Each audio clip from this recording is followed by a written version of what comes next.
My Specialized Turbo Vado 4.0 was supplied with these relatively cheap pedals. I had to use these pedals for a while because of an injury I sustained.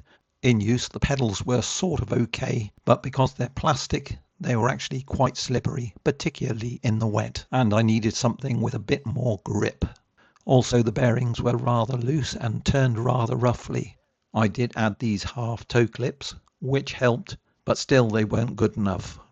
That this relatively expensive e-bike was supplied with such cheap pedals really is an issue. However, I'm not going to cover that today. I'm going to focus on what I did about it. So I looked on AliExpress for some replacements. Normally I look for something that is relatively cheap but good quality. But in this instance I decided I was going to go for the cheapest of the cheap, and I bought these pedals.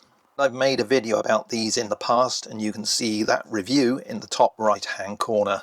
In terms of slipperiness, these were actually a bit better. I kept those toe clips on the front too.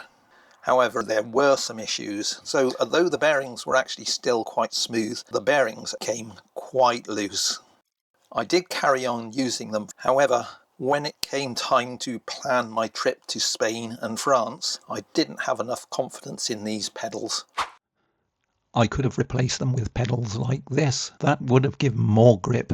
The trouble is I still wanted to fit those half toe clips in order to help locate my foot, but they won't fit onto that type of pedal. I decided a quill type pedal would suit my needs best. Now, quill pedals are quite traditional. They would suit my needs as they could be grippy and they would take those toe clips. The trouble is many manufacturers have moved away from making quill pedals, so they're harder to come by. I did take a look on eBay to see if I could get a second-hand pair of Campagnolo quill pedals, but they were very expensive. So I turned elsewhere, and eventually I found these Wellgo pedals. They were a reasonable price, had ball bearings, and looked as though they would do what I wanted. The pair I ordered were over double the price of the cheap AliExpress pedals, but at £15 they were hardly expensive. When I received them, they looked pretty good. Although, I must admit, the bearings just felt a little bit rough. I used them throughout my trip through Spain and France, and they behaved flawlessly. Having taken them off the bike now, the bearings have freed up a little bit. They're a little bit smoother than they were. However, they don't run perfectly smoothly.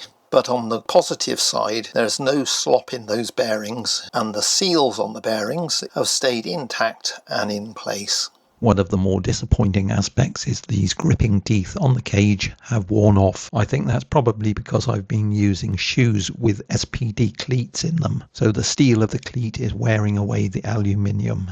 Having said that, my feet were held fairly securely because, again, my shoes were engaging with the pedal cages, and they work very well in both dry and wet weather. So what's my view of these pedals? Well, they were relatively low cost and the quality of them looks adequate. It would have been nice if the spindle had been chromed or was made of stainless steel. Having said that, unlike the cheap AliExpress pedals I purchased, they haven't started to rust, even though they've been exposed to rain. The bearings, although they're not the smoothest, they do seem to have lasted okay. They haven't loosened off and the seals are still intact. The cage came fitted with reflectors, both front and rear. I've taken the front ones off so I can fit these half toe clips, and that was quite convenient because I didn't have to drill any extra holes. However, the material that this outer cage is made of is perhaps a little bit soft and it's wearing relatively rapidly, possibly because I've been using SPD cleats against them. Having said that, these do engage with my shoes quite well and I don't really find them slippery at all. These pedals are much better than the original plastic ones and the very cheap AliExpress ones. In terms of reliability, I think they'll work just fine for what I want, for roads and light off-road cycling. Overall, I'm going to say in terms of quality, for the price, they're perfectly adequate. You can get much better pedals with much better bearings, however you will pay a lot more. As for these pedals, I'm going to carry on using them until they fall apart, and I don't expect that to be for many, many thousands of kilometers.